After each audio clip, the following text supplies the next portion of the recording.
Outside the besieged Kamal Adwan Hospital, an Israeli tank.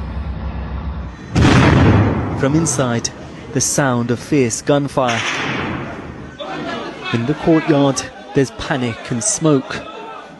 Terrified patients and their relatives are ordered by Israeli soldiers to leave the building. A few dozen had been evacuated by the World Health Organization just a few hours earlier. The hundreds of others remaining are told to line up in the courtyard, men and women separated, some holding white flags. A local journalist shared these images with Channel 4 News, filmed before he and others were detained. At the hospital's gate, its director, Dr. Hussam Abu Safiya. This is the last anyone has seen of him. Here he was earlier this week, issuing a desperate plea for help as Israeli forces intensified their assault in northern Gaza.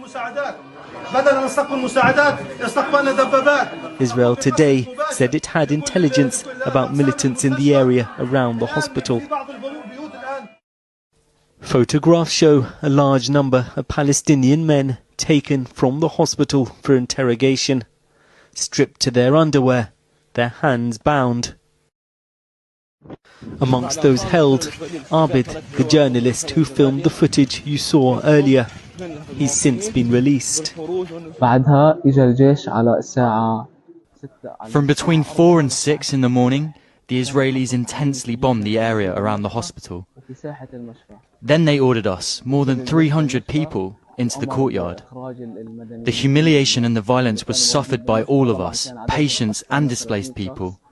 They forced us to strip to our underwear and surrounded us with tanks. The horror and fear we endured. When we arrived at the detention site, I was beaten by 3 soldiers, kicking me violently in the legs and stomach whilst my hands were tied.